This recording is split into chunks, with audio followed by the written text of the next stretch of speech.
Well, thank you for turning out on a foul day. And I hope the next 40 minutes or so will be of interest to you. Then we can have questions, or if you're bursting with a question, you can interrupt me. I really don't mind. We can go with the flow. What I'm going to touch on here, and touch is really the word, because these are immensely complex issues, is why we need to move away from the notion of Putinism and Putinology, and why we need to understand that what we are witnessing today is the product of something that started decades ago. And I have taken some examples which are not in these wonderful books, which are on the reading list that I decided that I would recommend to you, because otherwise you'll be bored. I think you just want to read. So to begin with, I actually want to take a quote from a man called Andrew Marshall. Andrew Marshall was the head of the Office of Assessment at Pentagon from 1973 to 2015. This is what he had to say when he retired. He said, to get inside the mind of another leadership, you really have to start from scratch. It is not just a question of how their history and culture make them different from us, but the ways in which the structure of their regime affects the way they view the outside world and respond to development. Valuable insights can be gained by observing what the other side does, but the real gains come from asking why they have done it. It may not seem reasonable to you, but it probably does to him. Rationality, after all, can come in many different forms. I'd just like us to keep that in mind as we go through this evening. So I have put this map up because many people will say to me, well, how big is it? And you talk about miles and square hectares, kilometers and things, and it doesn't really hit how big this landmass is. So when you look at that, then look at it like this. So this is America inside Russia. And you can see that we have a very significant amount of landmass going out into the Pacific, and a not unsizable landmass that ends up in the Atlantic. That's how big Russia is. And when we look at that, I would ask the question, how can that landmass have ever been ruled by one person? Was it, in fact, ever ruled by one person? It is, in 1990, there was 148 million people. And today there are 144. And in the United States, there are 330. And one of the big problems that Russia has is a declining population. The Ukraine has 52 million people in 1990 and 44 million people in 2020. It too has a declining population. But when we compare how big Russia is to Ukraine, again,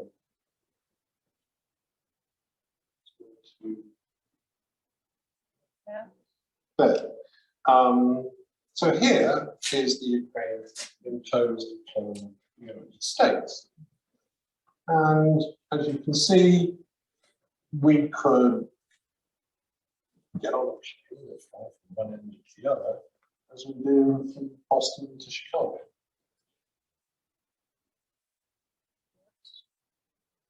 And here, Odessa.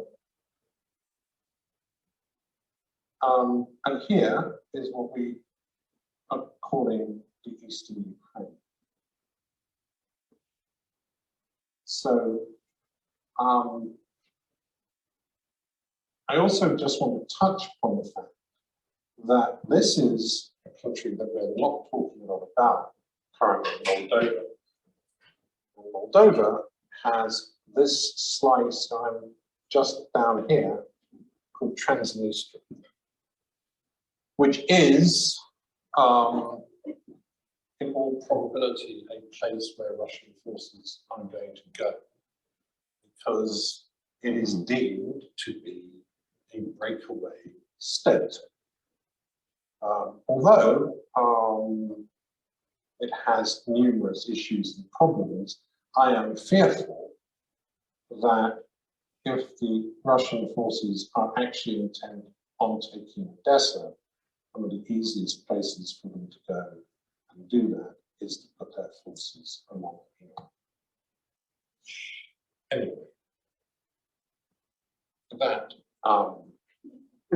is okay. So I first went to Russia in 1998. I was 20. I was an attorney. I worked for a British company called Cable & Wireless, which had been privatized by Margaret Thatcher because it had once been embedded within inside the British government. And Margaret said, why do I own a phone company? And nobody really explained why, so she said, privatize it. However, the government decided they would keep something called the golden share. And I'm just going to read what the government had to say about what a golden share was.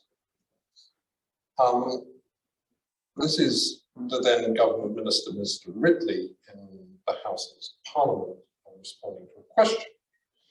He said, there are two sorts of golden share. There are those which are timeless, run for an indefinite period, and seek to protect national security interests of one sort or another, and the other is limited, and they belong to British Steel and Jaguar. So the ones which had unlimited and timeless golden shares were British Telecom, Cable & Wireless, and British Aerospace. So two phone companies and a company that made planes.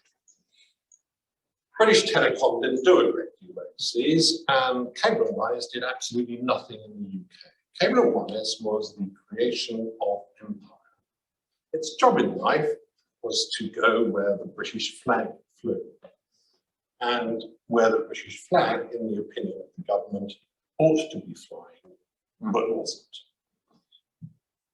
So when the Berlin Wall started to shudder, there was a view that Cable & Wireless ought to start moving into and looking at Central and Eastern Europe, but more specifically Russia, USSR as it was, because when I first went there, Mr. Gorbachev was in town. And so when I first went to Russia, I was given one instruction, which was walk around, make friends, don't mess up. What sort of friends? Well, we wanted to build phone companies. We were looking for partners, and I kept banging into people from Sweden and Norway and Finland and even the odd American who also wanted to build phone companies, and we were all looking for the same people. That was men who worked in any form of the intelligence services, because we were interested in military networks.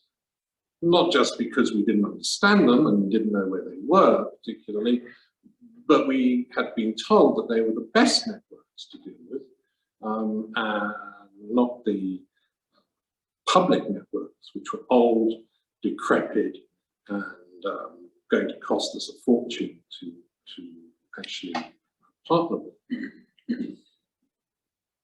It took about 9 months before we were invited to meetings with an outfit called Comincom. Comincom was made up entirely of intelligence officers from across the spectrum. Right? You could take your pick, and all sorts of the three-letter names were inside Comincom, and they were open for business. They were happy to partner anywhere in Russia. And we did. We partnered with them in Moscow. We partnered with them in so there we went with them from Moscow all the way down to Vladivostok, all the way up to Salihard, all the way down, right down on the Mongolian border. And they were great partners. But there's one place that they really didn't like to go, and that was St. Petersburg. St. Petersburg in northwestern Russia was a complex place for Comincom. And they didn't really understand why I was very keen on going to St. Petersburg. See, as an Englishman, my company, like Norwegians, Finns, Swedes, and Danes, had this magnificent wall map. It was gorgeous. It showed a breakaway northwestern Russia joining a trade agreement structure with all of the Baltic states and all of the, right from Denmark through Norway and Sweden, all the way up to Iceland. Such were the fantastical ideas that Westerners had about what could be possible in a USSR that was breaking apart. But I insisted on going to St. Petersburg, and they shrugged and moaned and said, well, this is crazy, but if you must. But the man you need to go and see in St. Petersburg is this guy, Putin. And he's also a KGB sort of person, but he's in charge of foreign investment. He works in the mayor's office. And you've got to deal with him. Good luck. Got there, went to see him, didn't want to see me, keep not wanting to see me, kept trying to see him. Eventually got in, realized he didn't like English people because he thought English people represented a division of the world which was entirely aligned with America, America's people, and he hated Americans with a passion. I explained that I was there to help, not hinder. I had satellite dishes, cables, switches, I had all sorts of goodies that I could bring and install. He stared at me completely impassively and said, if you want, you can have these 3 hotels for your satellite dishes, and you can have some of these businesses which are particularly important, and good luck. Now, my partners had organized for me to meet other organizations in St. Petersburg who were non-aligned with the office of Mr. Putin, and therefore were capable of some partnership activities which didn't ingress upon whatever was being done in the rest of St. Petersburg. But this was very boring to me. I wanted to get involved in St. Petersburg itself, and so I kept going back. And it was interesting going back, even though I didn't get in quite often. I used to hang around, because I became fascinated by all the other people who were coming, particularly how many Germans there were. Lots of Germans. And they got in very easily. They seemed to have a very good relationship with Mr. Putin. And I couldn't work out why. So I went down to Moscow and I said, well, I'm having a hard time here, but apparently if I was German, it would be quite easy. And they roared. They said, well, he's been in Germany for years. Now, this is very important because you will read that Mr. Putin was in Germany from 1985 to 1990. I came to the conclusion quite early on that he had been in Germany many times, for many periods in that time, had been in different places in Germany. Because people who came to see him, A, knew him, and B, came from different places in Germany. Not just Dresden, which is where the name was, 85 to 90, but from Berlin, which would have been East Berlin, but also from what had been West Berlin, from Bonn, from Cologne, from numerous cities around Germany. And they were bankers, a lot of bankers, and they were industrialists. So I decided that perhaps one of the ways to Mr. Putin's heart was to explain I would like to buy some German equipment to put into my nascent network in St. Petersburg. This was a stormily good idea, it turned out, because I got in a lot more often. He was very happy that I was going to buy Siemens equipment. That was a big plus sign, because he thought I was going to fill his city with nasty, horrible British-made equipment, which he didn't trust one jot. He thought it would be filled with listening devices and bugs and things that would irritate and annoy him. So as we slowly, very slowly developed this relationship, and he allowed me to do more and more in his city, I began to understand a little bit about St. Petersburg and why it was so magnificently different from doing business in Moscow. Moscow was under the leadership of a mayor, Mayor Lushkov. It had rules. They were rough, they were ready, but they were rules.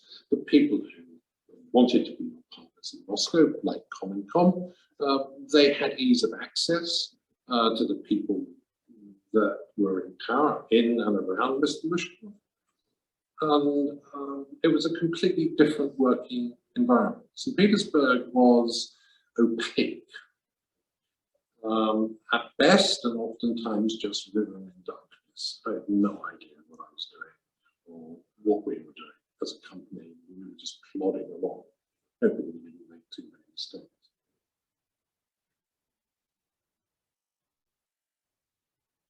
What I came to understand, because Mr. Putin would sometimes tell me that he wanted a telephone line put in a particular building at a particular time, and a particular business needed some lines, that I was dealing in an environment where all the ownership was in floods. And as a friend of mine said, the thing about this place, so the question we have to ask is not one thing is owned.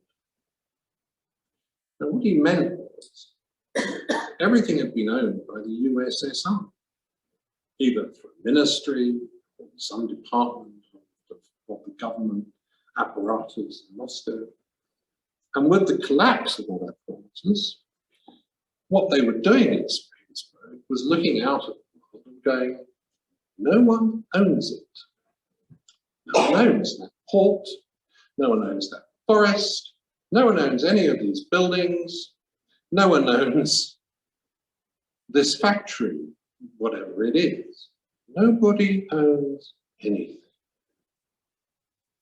So, what started to happen in 1991-2 was a coterie of people came together. And so the question started to circulate was, who owns? And the answer was, we own. And who was we? Well, the we is a collation of people. It included Putin. He is in charge of foreign investment, and he's also very sharp and intelligent, streetwise. And he had come back to his hometown where he knew a lot of people. Right? He particularly knew the other intelligence services who worked in St. Petersburg and northwestern Russia. He knew the gang leaders who worked in that arena. He knew the politicians that needed to be involved in a privatization process. So he built coalitions of different interest groups to own assets. And it was really important to understand this, because otherwise they would all have fought each other for the assets. And what he was able to do was persuade them, through a variety of mechanisms, that the best thing that was available was to concentrate on owning things together, because this was a once in a lifetime opportunity, in a window that they didn't know how long it could last for. And what he had in his job, in the mayor's office, what he had control of was the register of interest. That's what it came to be termed. It was the book which said, this building on this street is owned by this part of the government of the USSR. And what he was doing was putting a line through that and going, this building is owned by Clydesdale Limited, a company registered in Cyprus.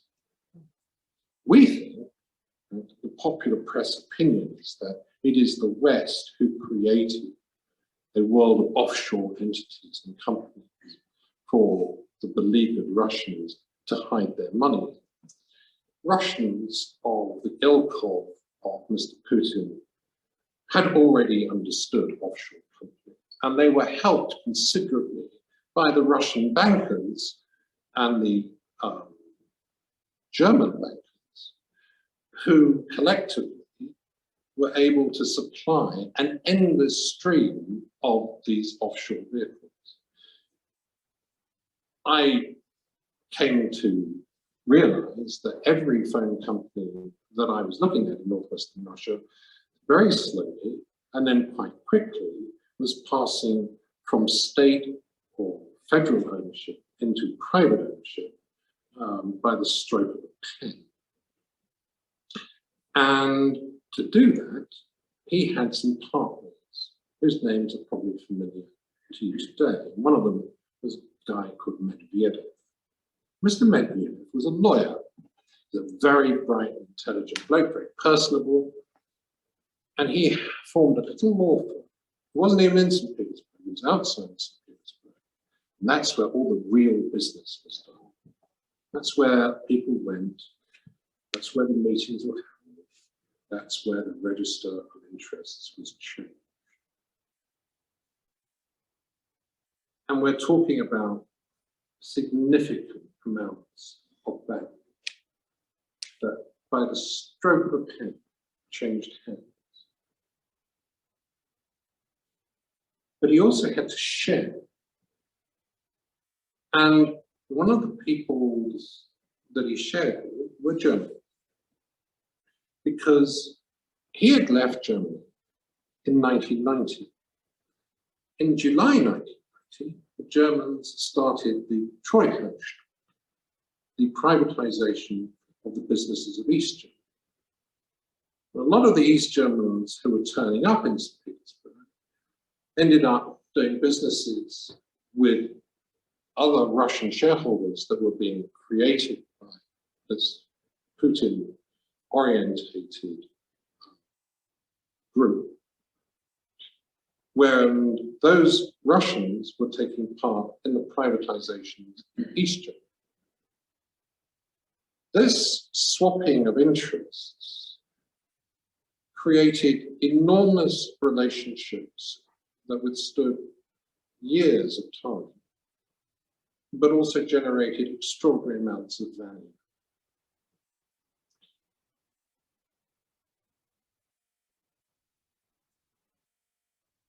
And then came voucher privatizations, which were hoovered up by all of these offshore entities within northwestern Russia, at the very least. So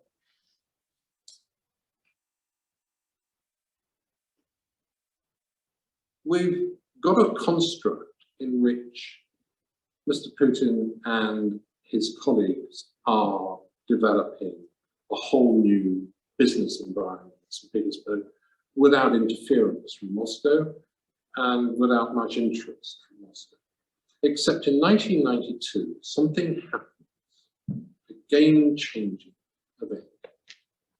Because in 1990, Ted Turner of CNN had decided that he was going to hold in 1994 the Goodwill Games in St. Petersburg. 1985, they were held in Moscow, first time Turner financed it. 1990, they were held in Seattle. 1994 is to be Lenin. Well, in 1990, he probably would be Leningrad. Right? 1992 comes along, and there is a realization that Ted Turner still wants to do this, and he's prepared to put in $70, $80 million to get it to happen. But St. Petersburg is no way ready for these Goodwill Games, which are going to attract millions of people to come to St. Petersburg, and thousands of athletes, and tons of TV shows. And so what happens? The federal government, the Moscow government, plows money into St. Petersburg. It creates sports stadiums, it creates swimming pools, which were a bit dodgy actually. The athletes weren't that keen on swimming pools. It created 5,000 miles of road. It created facades for buildings. There was a view that it was Potemkin too, because literally the facades were redone, but the insides were left as they had been, which stayed chronic disrepair. Now, the books will say that they think about that Moscow pretty much matched Ted Turner and put up $70 million. 1993, because all of this work has to get done in 93, early 94, that's an extraordinary amount of money to just hand over to St. Petersburg with no oversight from the people in Moscow who actually can release this money. And it also needs fiber networks, it needs real networks, fiber optic networks, networks with digital switches, all the stuff that I've been going on and on about. Suddenly I was in demand. But I got to meet some very interesting men who came from Moscow. They were natives of or had been very closely associated with St. Petersburg, but they were much more important for Mr. Putin. The first man I met was a guy called Sergei Stepashin, or Colonel General Sergei Stepashin, as he is now known. He, at 91-92, was the Deputy Russian Minister of Security and head of the Department for St. Petersburg and the Leningrad region. In a meeting with Stepashin and Putin, I started to understand the balances of power, because Mr. Putin was quiet, he was deferential, and Mr. Stepashin was in control. I was told very firmly what I was allowed to do, I was not allowed to do, what would make Mr. Stepashin happy, and what would make him very unhappy, which is all to do with bugs and all that stuff that they didn't like. But he really wanted fiber cables, and he really wanted digital switches, otherwise CNN couldn't come and do what they wanted to do. And then some other people. One was Colonel General Ivanov, who also a St. Petersburg native, but based down in Moscow. I saw him a few times. He was a very scary man. He was running security for this entire Goodwill Games operation. I wasn't going to cross him at all. And then there was General Sergei Chemezov. Now, Chemezov had been, I'm quite openly admitted to being in Germany for a long time. And he and Mr. Putin had a company together called Sovintersport.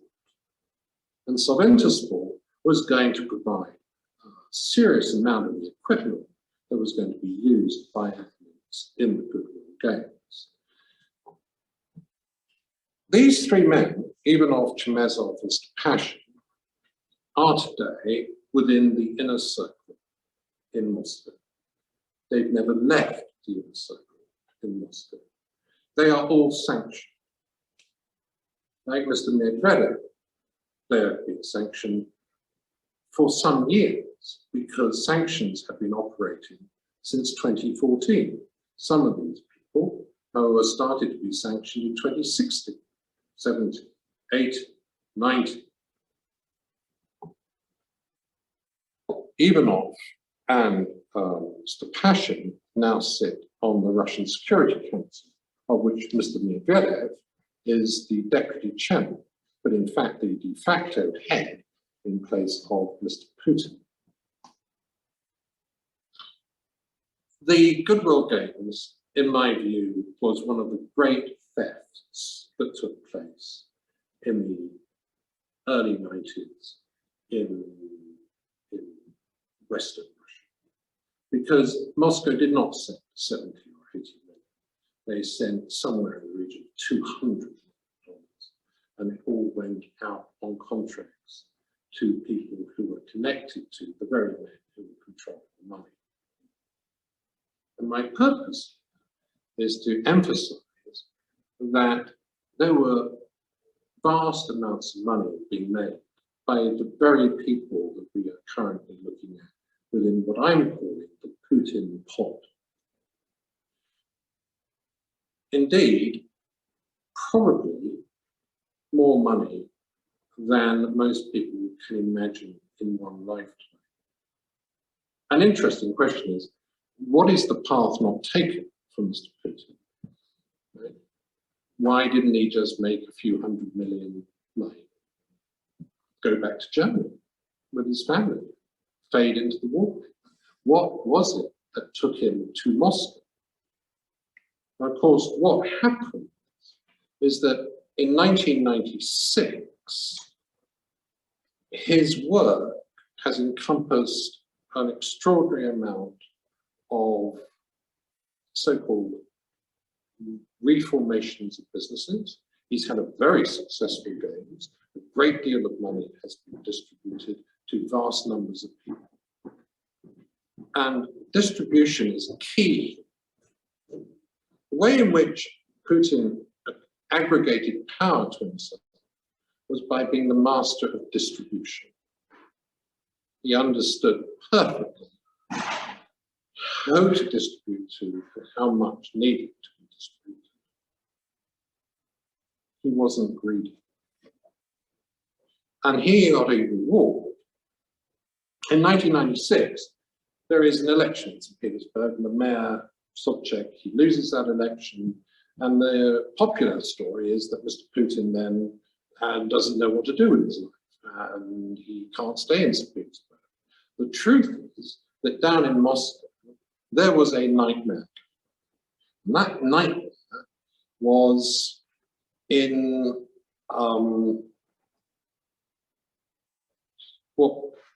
it's something called the Presidential Property Management. Okay? This is the department that ran all of the, if you like, all of the properties of the state government listed in Moscow, absent what had happened in St. Petersburg. Not just properties, but monies. It was run by a guy called Pavel Borodin. Mr. Borodin had got himself into a dreadful mess. Monies were missing, monies had gone astray, monies had ended up in the pockets of people whom it shouldn't have reached, particularly around the Yeltsin family. And those men that I had met in St. Petersburg, Stepashin, Ivanov, and Chemezov, wanted Putin to go into the property management department and sort it out. And in that sorting out to see if he could achieve the same sharing result as he had managed in St. Petersburg. He had three jobs. One was to work out how badly Mr. Borodin had messed this up. Two, could he reconstitute the correct sharing mechanism to the correct people? And three, could he get enough information about the corruption within inside the Yeltsin family that would enable the leverage that would be required to remove him from office? And he was very successful on all three counts. And he stayed there from 1996 to June 1998. He's rewarded because in July 1998, he becomes director of the FSB. He is the security czar of Russia. But only for a year, because in August of 99, in one day, on the 9th of August, 1999, in the morning, he becomes the first deputy acting prime minister. In the afternoon, he becomes the acting prime minister. And that evening, he accepts and agrees that he will run for the presidency of Russia. One day. All planned. This was totally a plan. Why did it have to happen in August? Because in December there had to be parliamentary elections. And those elections were really important. Oh, we'll come back to it. The reason they're important is this party is called Unity. It didn't exist. It was the creation of the pot. Unity runs, it can't win, it can't come in front of the Communist Party, otherwise it would look like a fix. But it can win 15,549,000 votes and get 64 seats in the parliament. This, Mr. Putin says, is my party. I am supporting this party. So it becomes Putin's party. But in fact, the head of this party, right, is Sergei Shoigu. This is 1999. Today, Sergei Shoigu is the defense minister of Russia. He's in the pot.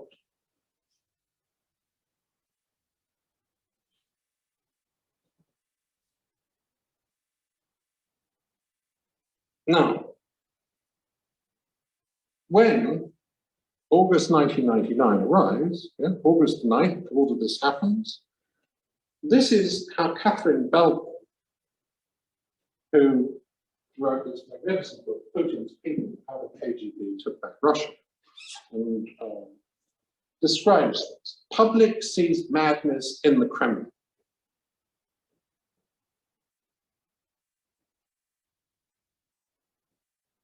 Reporting from Irkutsk in eastern Siberia and from Moscow.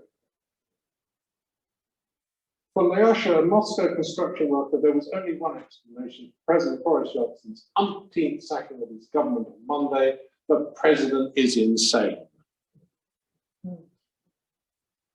I have no idea what goes on in there, the Kremlin, but one thing is clear: it's a madhouse. Blah, blah, blah. I don't think the president can save himself because nobody really cares or is surprised by what the old fool does anymore. Now, this is really important because the story of the West is that between 1990 and 1999, there was an amazing opportunity in Russia for democratization. And that the collapse of the Yeltsin administration was the end of that experiment. Whereas in reality, the experiment had ended years before. The Putin, where public sees madness in the Kremlin, see this face here. To the people of Russia, this is a brand new face. They have never seen this face before. And that's very important because there is a beautiful cartoon. Right? This is Mr. Yeltsin. This says, do-it-yourself instability kit. Right? Yeltsin does it again. There he is, putting the plunger onto a chair. Right? That is Mr. Stepashin's head. It's been blown off Mr. Stepashin's body, and Mr. Putin's head is being put in its place. This cartoon is telling us tons of interesting things, one of which is the body politic is still Mr. Stepashin.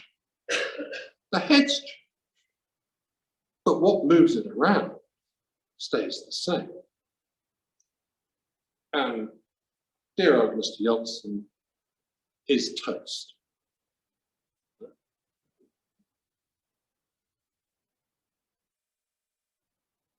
It worked. It worked. The view that Mr. Putin was something new, different, somebody that could clean up the mess of the latter years of the Yeltsin period. Yes, it might not be democracy, it might not look great, but it was stable. What the West craved more than anything was stability. Because after all of the years of Yeltsin, they had come to the conclusion that they were pouring money down a black hole. But they had actually been pouring money. I mean, I remember by about 1996, America was sending planes of cash to Moscow. These planes would land from Washington. They would open up the bag, and there would be barrels of cash, all wrapped and ready to go to the central bank, where apparently it was meant to be distributed out to the regions, except nobody truly understood that the Central Bank of Russia had no means to distribute to the regions. And so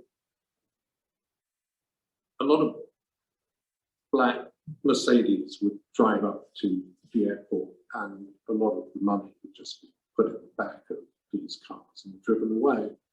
And apparently we thought that was okay.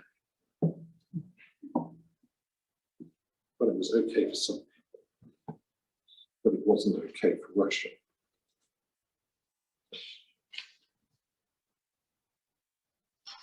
In March 26, 2000, Mr. Putin becomes president by election. March the 26th, 2000. June the 28th, 2000, there is released something called the Foreign Policy Concept of the Russian Federation. Now, I'm just going to quote some little bits from this document, right? It's 2000, right? So this is 22 years ago. Forming a new world order is one of the headings of this document. The end of a unipolar world and the rise of a bipolar world.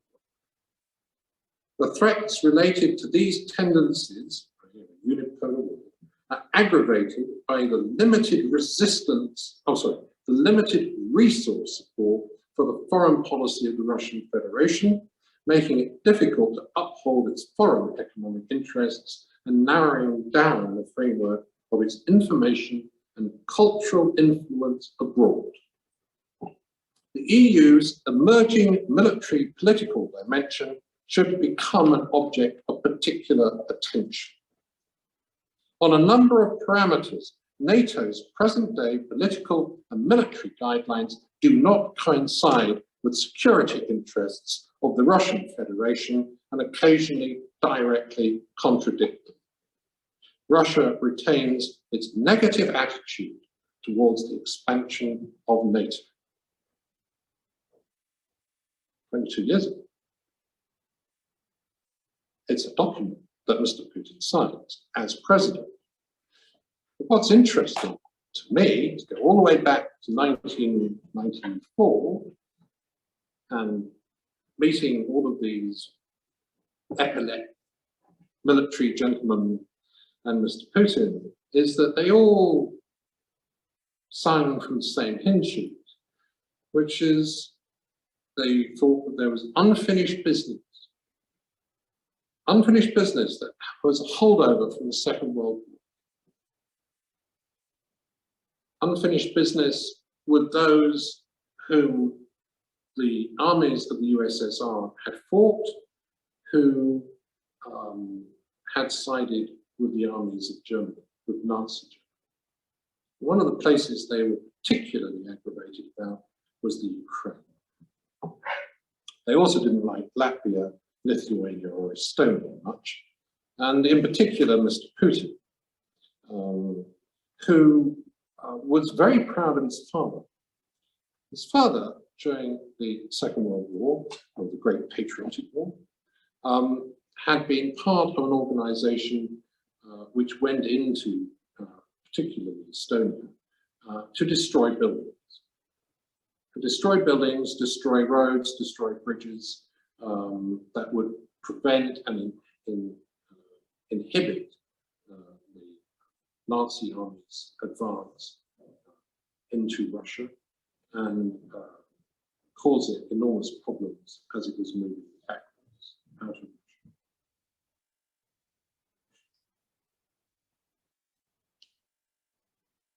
The other thing that we understand from what took place during that period of time is it laid the groundwork for the constitutional changes of 2020. Little is paid, little regard is paid to how in 2020 60% of what we would call the Yeltsin constitution was amended by the Putin pod. It had a specific purpose. It was to enable Mr. Putin and Mr. Medvedev to become presidents again by nullifying the terms of presidential power that they had held before. Literally, it's very Stalin-esque, we will forget you were ever president, so you can be president again. The terms that you served are whitewashed. They did not exist.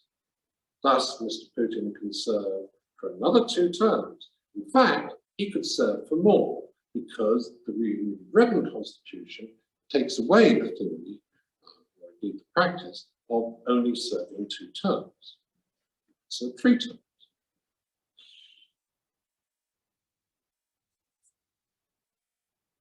It states that the Russian constitution is supreme and is above all international treaties and above all international courts.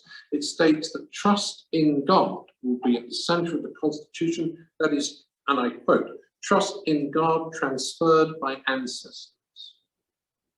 It states that revering the fatherland defenders' memory and protection of the historical truth is a preeminent need of the Russian state.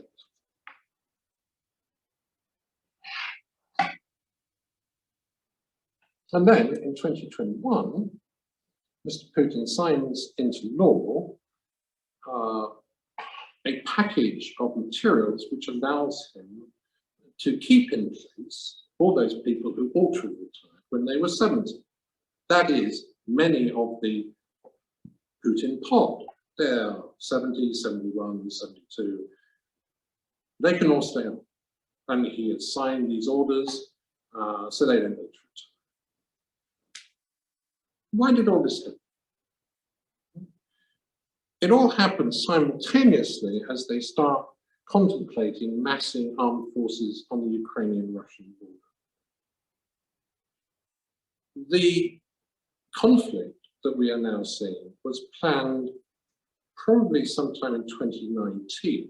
It had to be. The Constitution took months to write, so before it went to a referendum, yes, it went to a referendum, and it was voted in, and Mr. Putin signed it, I think it was in July 2020. Much thought has gone into the preservation of power. Much thought has gone into what Russia should look like as this war proceeds. And this is where I will stop, because I think people may want to ask questions. But it's a very complex arena. There are 2 things that I do need to touch on. One is what's happening inside Russia. That is the use of the law to crush dissent. The liquidation of dissent.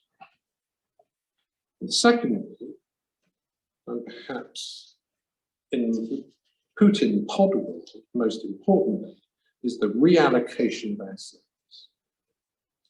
See, to stay in power, assets have to be moved from people who have them today to a new generation.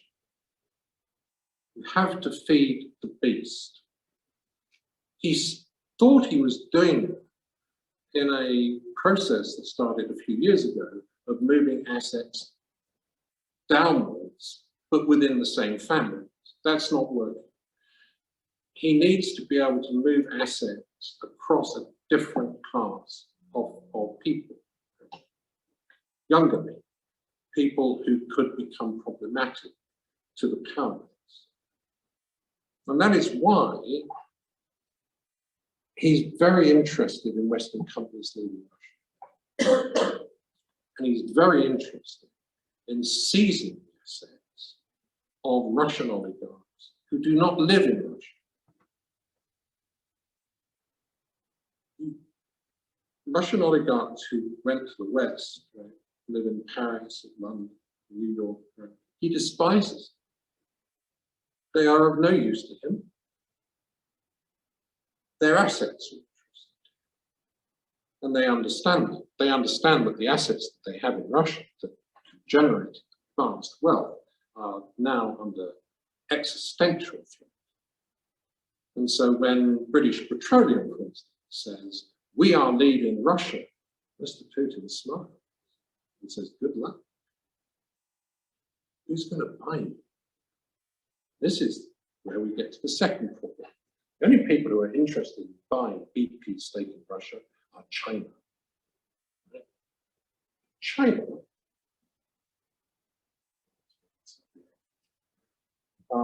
China is absolutely essential to how this story unfolds.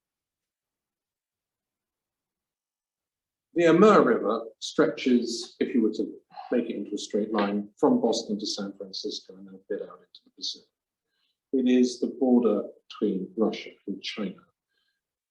And for years, the Chinese have stood on one side. They've had railroad and they've had a normal for trucks, lorries. It requires a bridge. The Russians never fulfilled their side. But in the last 3 years, it's all been built. It's open, trains are moving, trucks are moving, and the Chinese are on the move. Now, going back to the beginning, I went to Far Eastern Russia with Comintern in 1992, 93, 94. One of the amazing things that just flabbergasted me was the number of Chinese people who were already there. And today, it is believed, well, particularly by the French, that there are more Chinese people in Far Eastern Russia than there are Russians. Just think about it. There are more Chinese people living in Far Eastern Russia than there are Russians. The only thing that is controlled by Moscow are the ports. That is the only thing, historically, I would say that Moscow's ever been able to control is the actual physical ports. The rest of it, they've never been able to control. When I went there, I used to have this big pile of papers from Moscow that said, you know, he's entitled to this, and the company can do this and that. And one of the mayors said, "This is all very interesting, Mr. Hatt." And he literally threw it in a bin. He said, "I don't care what Moscow told you to do here. You need to do a deal with me. Their writ does not run here. Their writ has never run there, as far as I can make out, even under the era of Mr. Putin." There, I should stop, because otherwise we will just I will keep talking and we'll get bored. So, I missed out an awful lot of stuff, but there we go. Questions? Yes, ma'am. I guess what we all want to know, what do you think the reaction's going to be inside, to Putin's reaction is going to be to what's going on inside Ukraine now, with his strategic movement of troops and losing this and winning that? What do you predict? Well, again, what I'm trying to say here is it's not just Mr. Putin. Okay. This is a pod of people who have lived together since the early 90s. They have made fortunes together. They have done things, right, year after year, which have suited their interests. And in particular, they have gained power and they have, most importantly, retained power. So what does the pod think is going on? This isn't Mr. Putin. Mr. Putin can sit there and wave all day long that there must be consensus within the pod. Now, is the pod angry with the operating generals on the ground? I suspect they are. Do they think that General Shogo has rather messed this up? Probably, but he's in the pod still. What will the Russians do? The Russians have never had a successful invasion. I want to make that clear, right? Even when they went down and destroyed Chechnya, they were a disaster to begin with. When they went into Georgia, they were a disaster to begin with. In 2014, when they first went to Ukraine, they were a disaster to begin with. They are extraordinarily able to regroup, understand what's going wrong, and move forward. Now, I do not believe that the pod had any intention of actually taking the entirety of the Ukraine. The pod really wanted to destroy Western Ukraine. They've been waiting to do it for years. It's an historical imperative.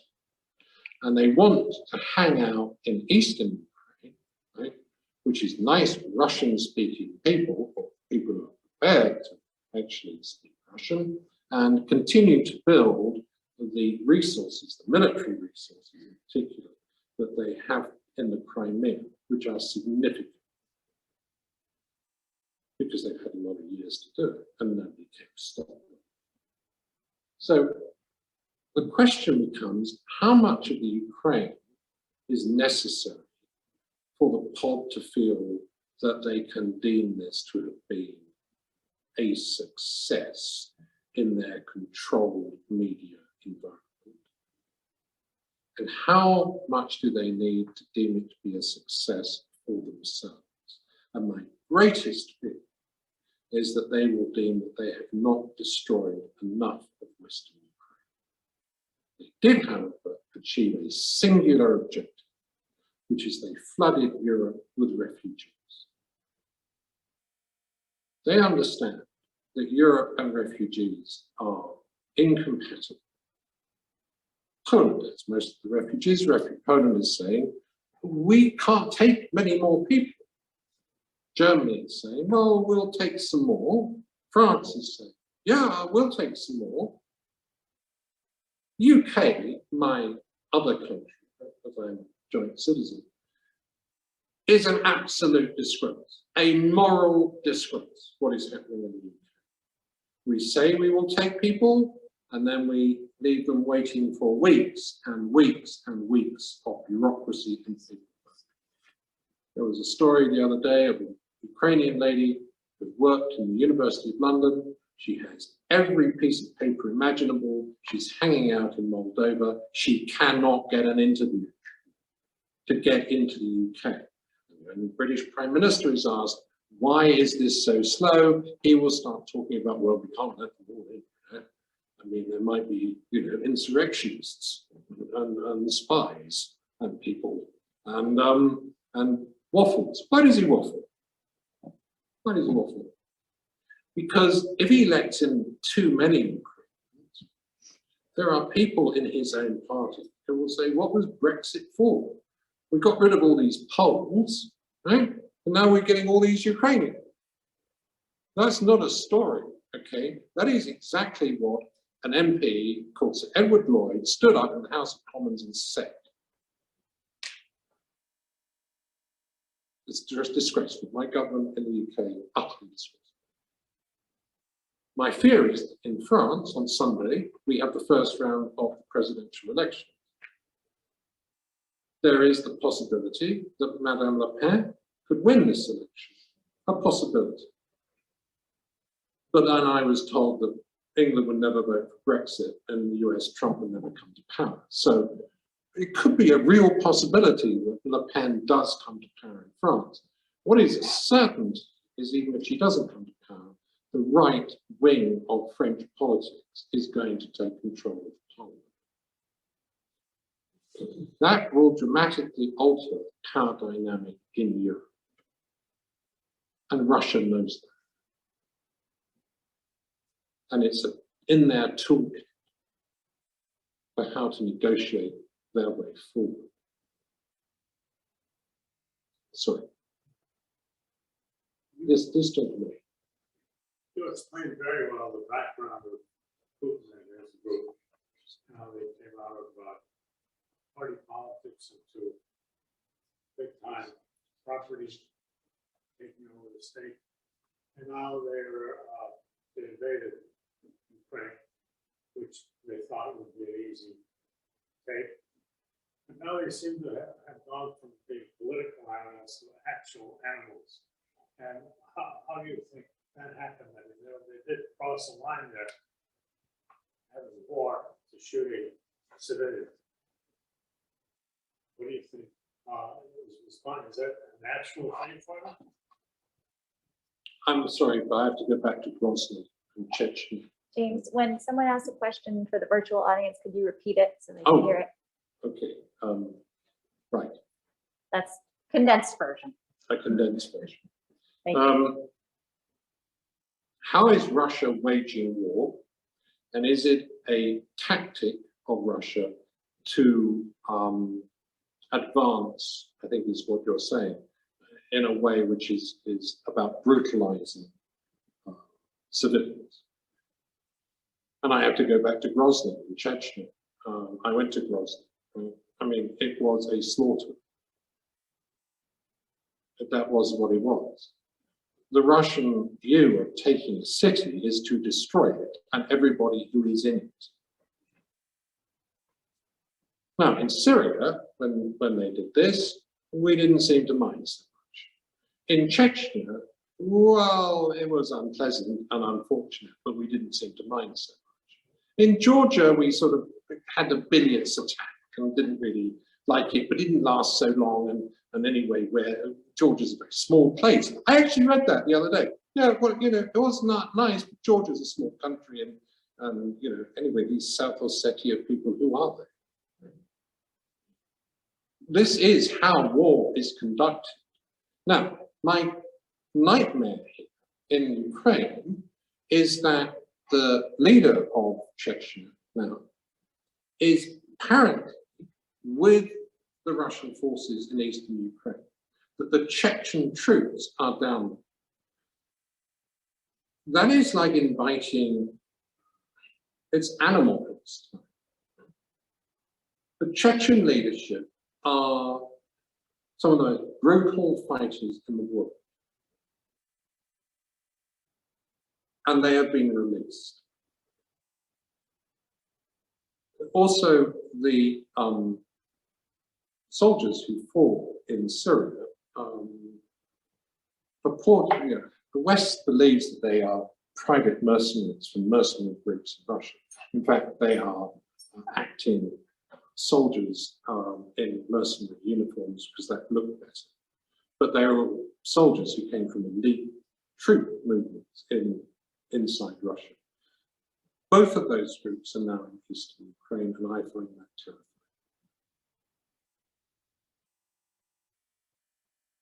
So what you have seen so far on your television screens, it's going to get a hell of a lot worse. It probably, in my opinion, already is. We just haven't got there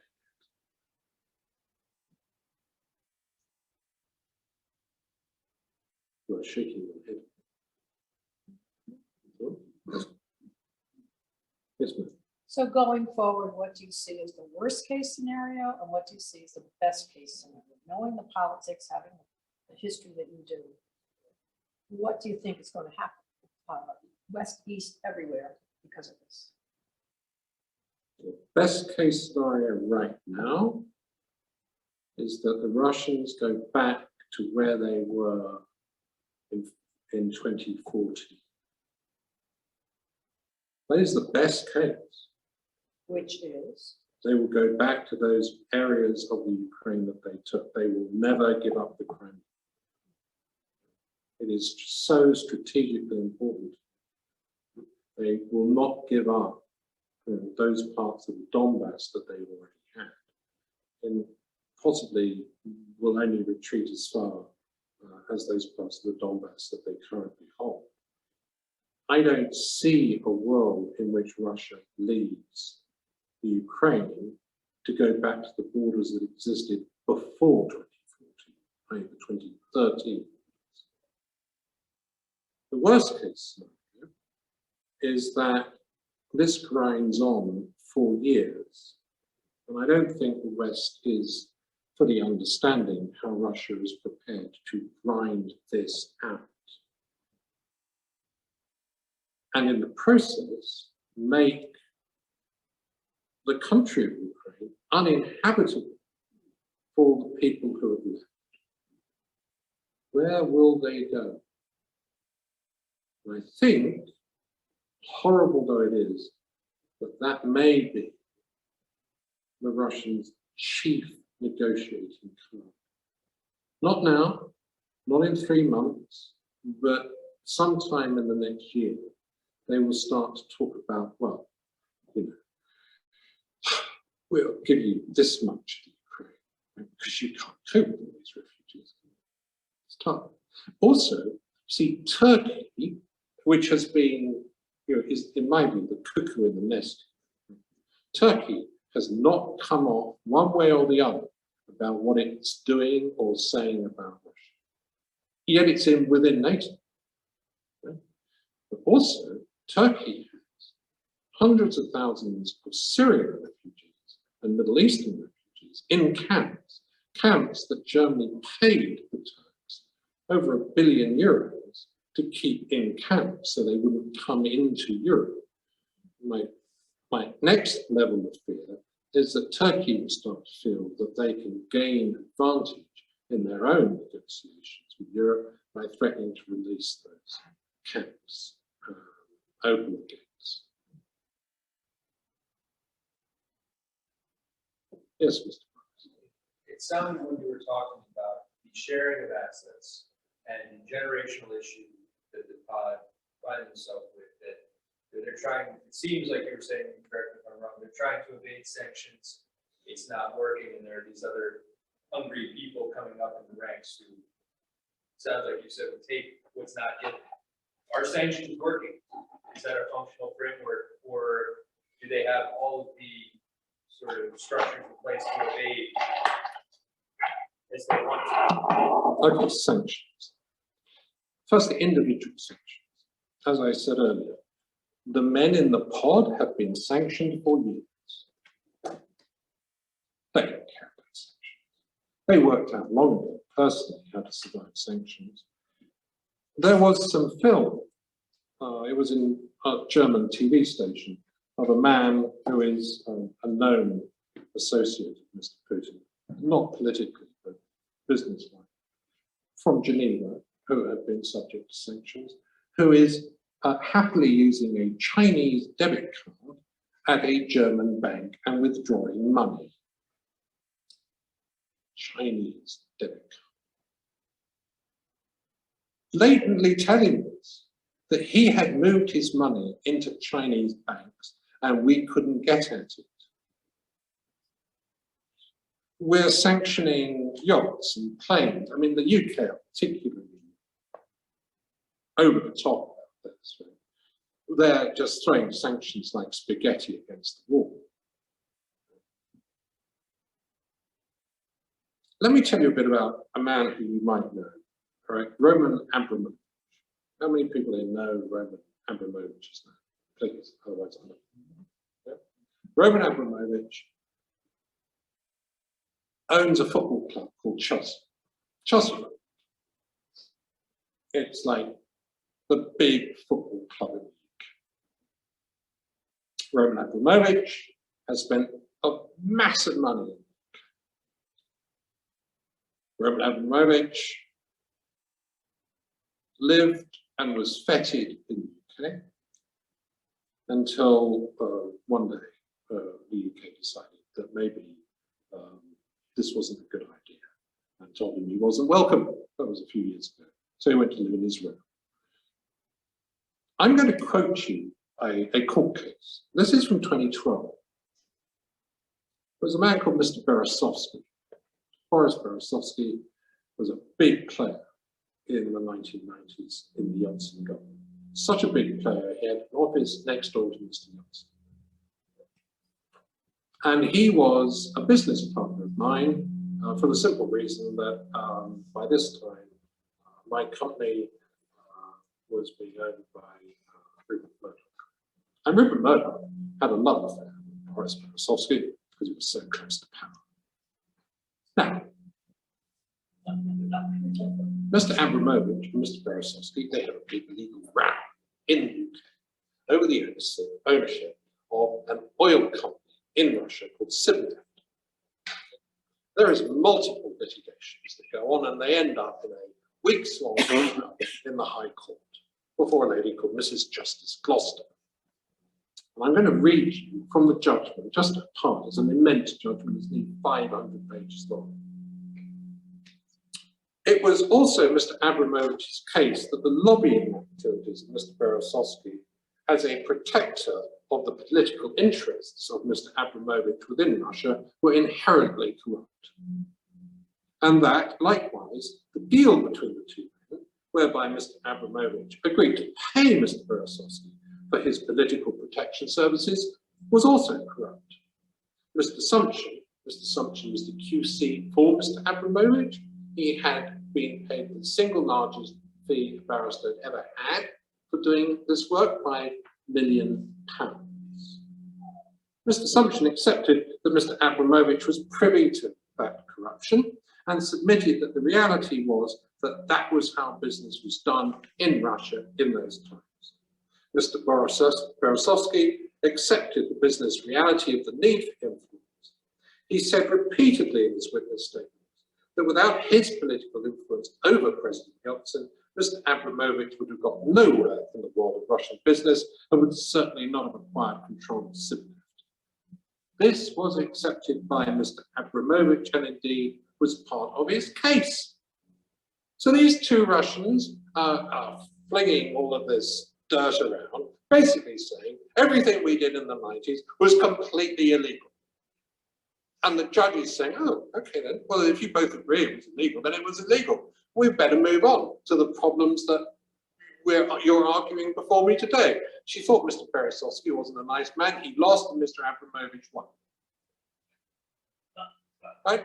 The British court system at its very best. Right? So, how badly did we actually care about corruption? How badly did we care about money laundering? How badly did we care about the theft of Russian state property? Not at all. Just business, the natural course of business. Today, we find it reprehensible. It's so bad, we're going to seize everything in sight. And then, in years' time, the people we've seized it from are going to start going to courts and saying, excuse me, that house you took from me, I don't own that. I mean, you say it's my house, but it belongs to this company called Greco Limited. Greco Limited happens to be in the Solomon Islands. I have no idea who owns Greco Limited. I just live in the house. Prove that Greco Limited is owned by me.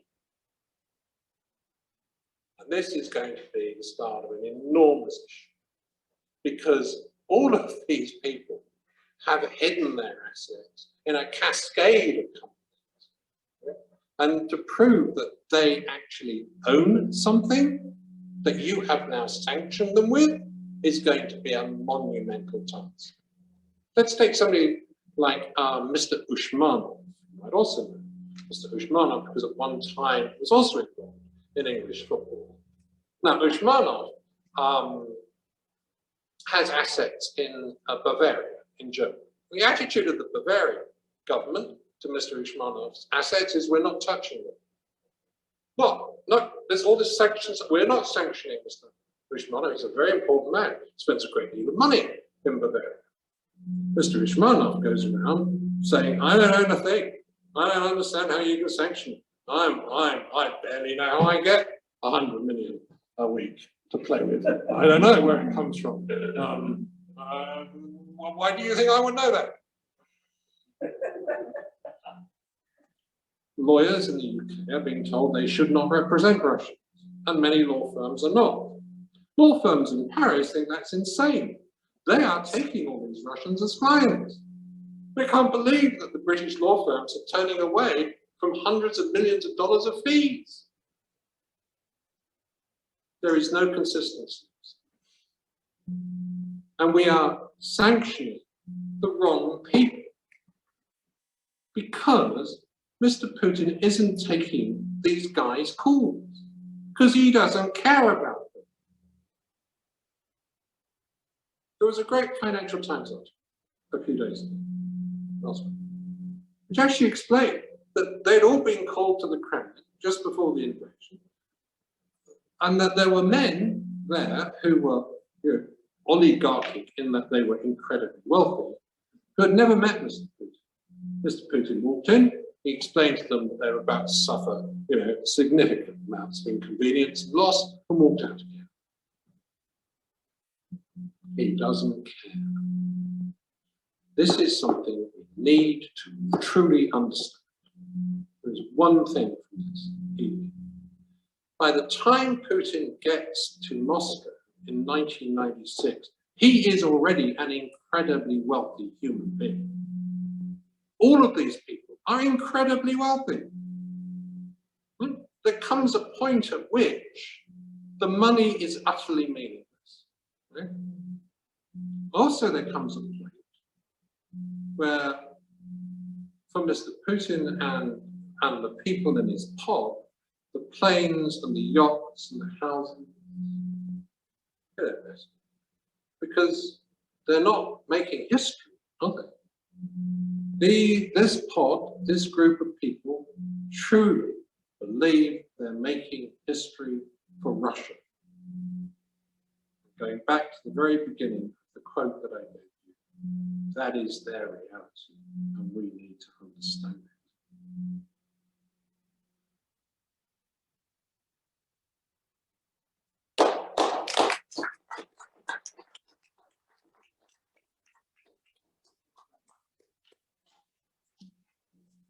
Can I ask one more question? So Of we course. bring this full circle back to the US, because you speculated a lot since Trump was in office. I know you could write a book, and him being sort of kind of created a new way of looking at it.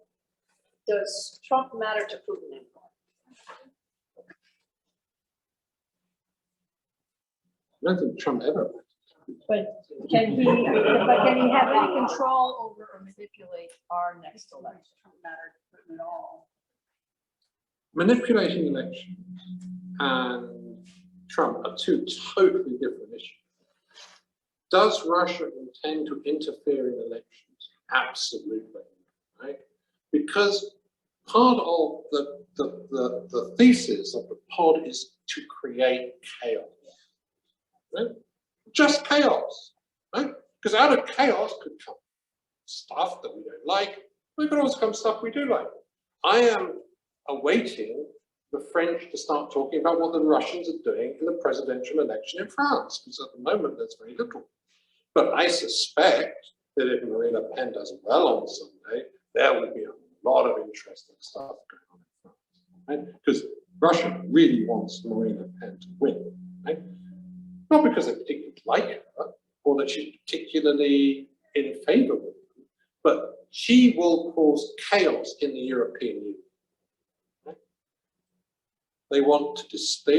They love the fact that Viktor Orban in Hungary won with an increased majority of seats in the parliament. They love the fact that a complete lunatic has won in Serbia. Right? This guy in Serbia, he has militias on the streets. He is prepared to tear up the Dayton Accords and restart fighting Bosnians. In Nagorno-Karabakh, Azerbaijanians and Armenians are going to start fighting each other. And the problem of the West is, where do they start to turn their attention? Because they are not going to be able to deal with all of these crises all at the same time. And then in China, right, I have no idea what the Chinese will do, but I cannot imagine that they're not going to do things which are very upsetting, right, to the American balance of power. Now, I think it's crazy that in the midst of the whole Ukrainian-Russian crisis, the Americans decide that it's time to announce that they, with their Australian friends and their British friends, are going to start developing hypersonic missiles for the Australians. Right? You really want to upset the Chinese? Right? You told them that you're going to provide the Australians with nuclear-powered submarines, and now you're going to provide them with hypersonic missiles. You do not think the Chinese are going to respond to this? Cayman Islands, we used to have a nice lot of islands. We loved islands. We were in the Solomon Islands, right? We loved islands, right? They were all part of the British Empire. Now the Chinese are in the Solomon Islands, right? The Americans would love to be back in the Solomon Islands. They don't stand a chance. America needs to start concentrating on what's happening in Argentina, what's happening in Europe. The Argentinian president went to China for the Olympics via Moscow. Right? And there is a great picture of the Argentinian president and the Chinese president, with Mr. Putin looking on as the Argentinians sign up for the Belt and Road Initiative. So many problems. So the goal is basically destabilization of other governments in general. It's to create a bipolar world that is attacking American power. In 2001, I believe the Russians thought they were going to be the bipolar world. In 2022, President Xi and President Putin, who get on really well with each other, I believe have worked out that a bipolar world can only work with China in the lead and Russia coming up behind.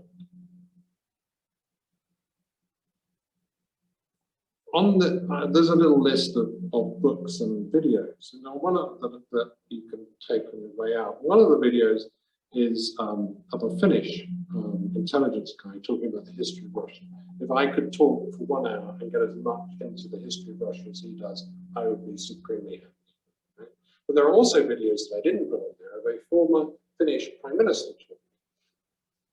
Finns understand Russia, right? When I got really stuck in Russia, I'd go to Finland. They truly get it.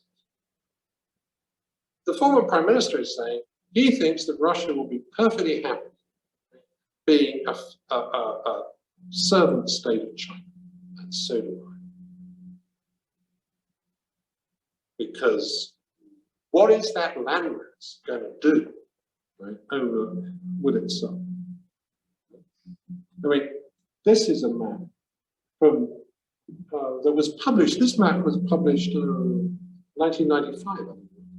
It's actually from an article in the New York Times.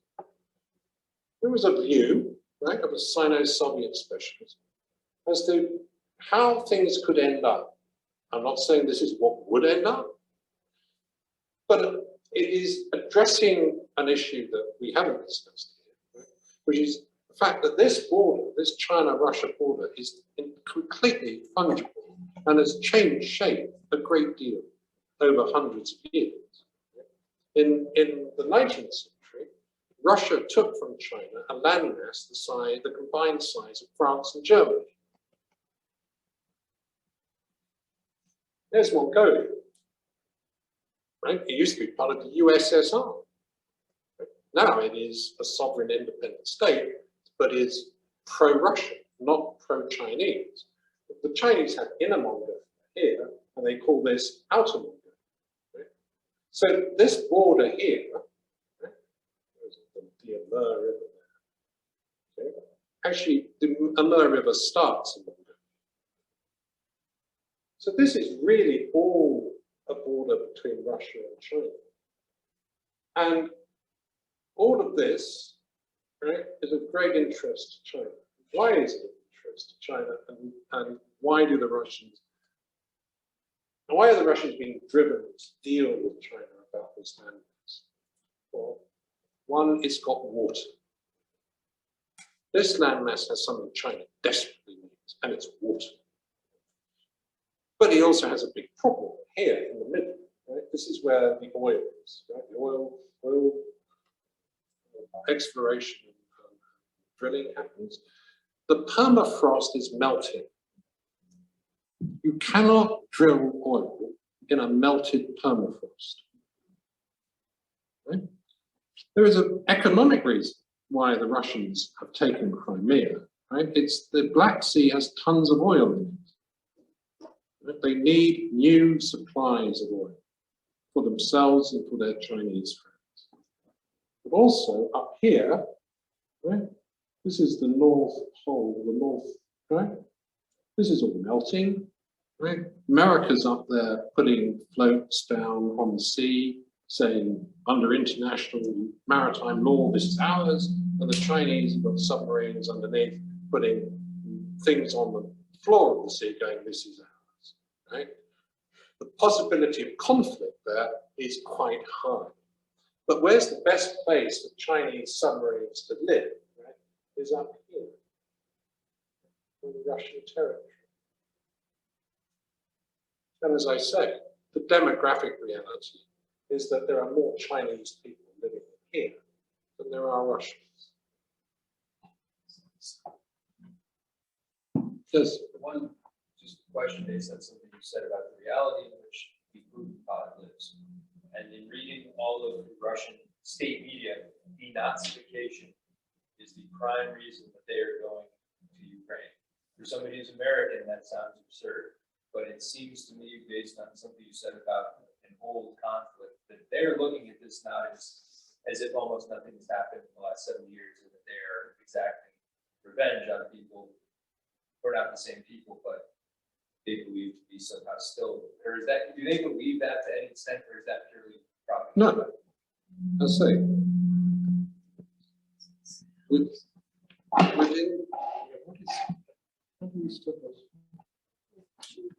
Thank you. Let's just take Mr. Putin for a minute, okay? And I really don't want to personalize it, but I'm going to. On the list of videos, there's one where former American foreign secretaries talk about meeting Putin, and one of them is Hillary Clinton. And Clinton tells the story, and it was mind-boggling. Remains mind-boggling. She had gone to St. Petersburg. There is a memorial in St. Petersburg to the people who died in the siege of Leningrad. It's impossible to describe the suffering of Leningrad in the siege. Mr. Putin tells her over dinner. Well, she says to him, I went to the memorial, because she's desperately trying to get him to stop looking. Open up a bit. And she says, well, I went to the memorial in St. Petersburg. That will always get him talking. I mean, I went there with him. I mean, it's incredibly moving. And he talks about, she said, well, he told me this story about his mother. How his father was walking through St. Petersburg, and there's this pile of bodies, and they're digging a hole to put the bodies in. And his father recognizes his mother's shoe, one of the bodies in the pile, and he starts to pull her out. And they're saying, "No, she's dead. She's dead. Got her." And he said, "No, I want the body." And he pulls her out, and she's actually not dead. She's very, very badly hurt and injured. And he takes her home, and in the communal flat where they live, everybody comes together to nurse her, and she recovers. That story was common knowledge in the early 1990s. Right? I mean, that was one of his stories, and it was very moving. It was horrific to me that an American Secretary of State should go into a meeting with President Putin and not know that that was a story, and is shocked and amazed, and it says, well, you know, and now I started to really understand this is unbelievably traumatic, right? to know that this happened. One of the people who was in the Putin administration was the Minister of Communications, a man called Leonid Roman. Mr. Roman and I have a long and very complicated history. But Leonid had a wonderful mother. She was the professor of linguistics at what had been Leningrad University. And she spoke impeccably. It was beautiful. What we call 1930s BBC English. She explained to me that during the siege of Leningrad, she and many other women told the Russians who were running particular streets and areas of Leningrad that they had nursing qualifications and nursing experience. They didn't have any. The reason they did that was that they could get into the areas where there were fresh, dead bodies that they could then eat from.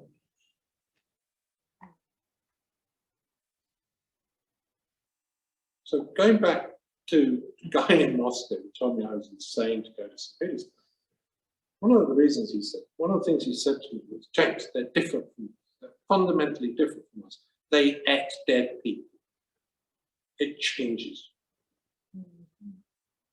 And in moving around, like the people in Moscow and the people in St. Petersburg, yeah, they're really different. The generation, the Putin generation, they're very different people from people that I met in other parts of Russia. Hard, tough. They don't give an inch because they have seen suffering. They understand suffering at levels that we have no understanding of, and they're at power. So to go back to Brooks's question, they do see in the Ukraine revenge. It's just revenge. They want revenge on the Ukrainians because the Ukrainians, or a part of the Ukrainians, fought the Nazis, and they believe that wrong has never been right.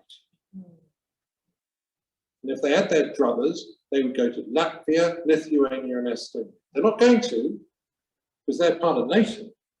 Right? They have no intention of engaging NATO. They're going to push this on as long as they can. Right? Because right now, they're looking at the West, they're looking at America. Right? To them, NATO is America, America is NATO. They think America is playing a video game. In this video game, you feed different things to the Ukrainian army.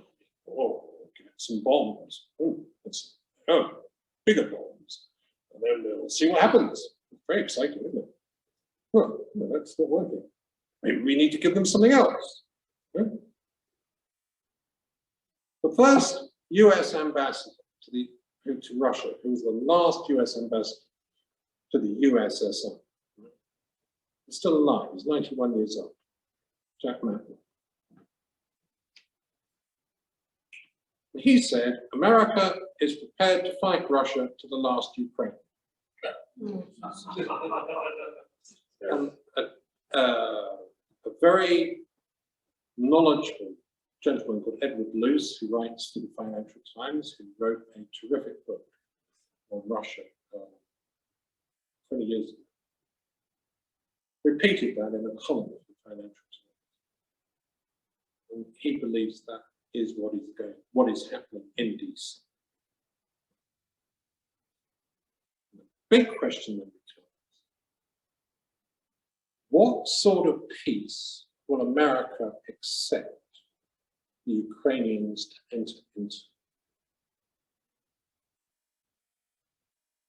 Is there a peace that America will be prepared to support the Ukrainians entering into? I throw this back. One of the things that the Putin poll thinks they can get here is a division between America and Europe at a very fundamental level. Because the Europeans need a settlement. They need somewhere for these refugees to go home to. And however much Germany may talk about not needing Russian energy, it does. However much the English talk about it, they do. How much will the electorate in democratic Western democracy, how much suffering are they prepared to go through, right, in their homes? How heating was, petrol issue, right? Are those vote winners or vote losers? Well, if you've got a lot of Russians controlling, information flow from Western democracies, it's probably a vote loser.